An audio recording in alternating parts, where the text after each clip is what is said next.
여기에 소고기와 황태가 있습니다. 이 둘 중에 어떤 게 더 단백질 함량이 높을 것 같나요? 겉보기엔 소고기가 훨씬 든든해 보이지만 사실 같은 무게라면 소고기보다는 황태의 단백질 함량이 4배나 높습니다. 항암 치료를 받게 되면 누구나 가장 먼저 걱정하는 게 바로 체력이죠. 저도 5년 전 항암 치료를 받을 땐 근육이 빠지면 항암을 못 견딜까봐 억지로 소고기를 구워 먹곤 했습니다. 하지만 우리가 보양식이라고 굳게 믿고 먹었던 이 고기가 때로는 소화나 회복에 방해가 될 수 있어요. 그래서 오늘은 제가 고기를 멀리하는 이유와 고기 대신 우리 몸에 훨씬 더 잘 흡수되는 단백질을 꽉꽉 채워줄 식재료 6가지에 대해서 소개해드리려고 합니다. 오늘 이 영상을 끝까지 보시면 비싼 고기 없어도 완벽하게 단백질을 보충해주는 꿀팁과 레시피 3가지를 모두 가져가실 수 있습니다. 시작하기 전에 좋아요, 구독 꼭 눌러주세요. 가장 먼저 제가 기운이 없을 때마다 보약처럼 챙겨 먹는 국물 요리를 소개해드릴게요. 그 첫 번째 조합은 바로 황태와 미역입니다. 보통 미역국엔 소고기를 넣어야 든든하다고 생각하시죠? 하지만 앞서 말씀드린 것처럼 이 황태에는 소고기보다 단백질 함량이 무려 4배나 높아서 저는 황태를 자주 사용하곤 합니다. 저 같은 암 경험자들에게 가장 두려워하는 게 재발이나 전이인데요. 우리가 단백질 보충이나 보양식으로 생각하는 소고기나 돼지고기 같은 붉은색 육류는 현재 2군 발암물질로 분류되어 있다는 사실 다들 알고 계시죠? 붉은색 고기가 암에 영향을 주는 이유는 2021년 네이처지에 발표된 연구 내용을 통해서 알 수 있습니다. 붉은 고기에 주로 들어있는 포화지방 성분이 팔미트산이 암세포의 전이 능력을 비약적으로 높인다고 합니다. 전이를 유발하는 나쁜 지방 걱정이 없는 황태와 미역이 만난다면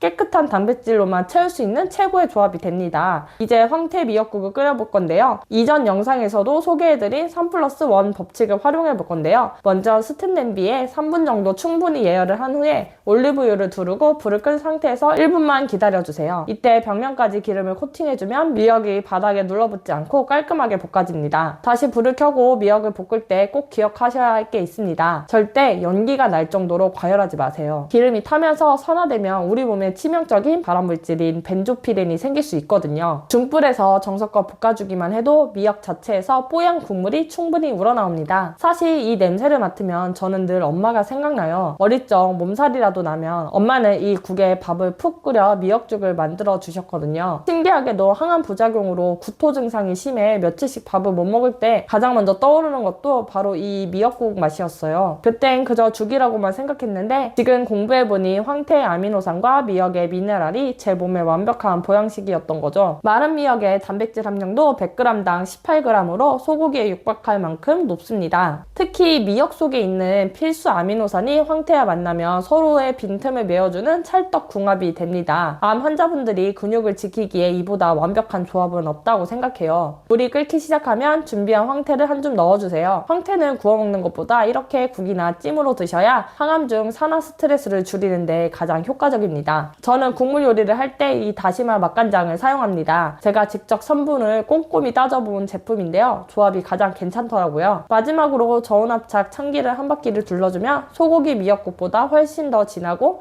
담백한 황태 미역국이 완성됩니다. 두 번째 요리의 핵심 재료는 계란과 김입니다. 김은 무게의 절반 가까이가 단백질로 이루어진 엄청난 영양덩어리예요. 이 두 식재료를 활용해 계란말이를 만들어 볼게요. 계란을 풀고 다진 파와 양파를 넣어주세요. 팬을 예열하는 동안 그 위에 김을 살짝 구워서 올려주면 됩니다. 고기를 안 먹으면 필수 아미노산이 부족할까봐 걱정하는 분도 계시죠? 하지만 김과 완전 단백질인 계란이 만나면 소고기보다 아미노산 균형을 더 잘 맞출 수 있습니다. 여러분도 어릴 적 입맛 없을 때 밥에 김만 싸주면 잘 먹었던 기억 있으시죠? 그렇게만 먹어도 든든했던 이유가 바로 이 풍부한 단백질 덕분이었습니다. 계란물을 붓고 그 위에 김을 올린 다음에 돌돌 말아주면 감칠맛까지 더해진 영양 만점 계란말이가 완성됩니다. 많은 분들이 식물성 단백질 보충을 위해 콩물이나 콩밥을 추천하시는데요. 저는 사실 자주 먹진 않습니다. 콩물이나 두유를 먹으면 가스가 차거나 더부룩할 때가 많거든요. 특히 아침 빈속에 차가운 콩물을 먹으면 탈이 나기도 하고요. 그 이유를 알아보니 콩송의 당 성분과 소화를 방해하는 렉틴 때문이었습니다. 반면 두부는 제조 과정에서 이러한 성분들이 대부분 제거되기 때문에 저처럼 콩을 소화하기 힘든 분들에게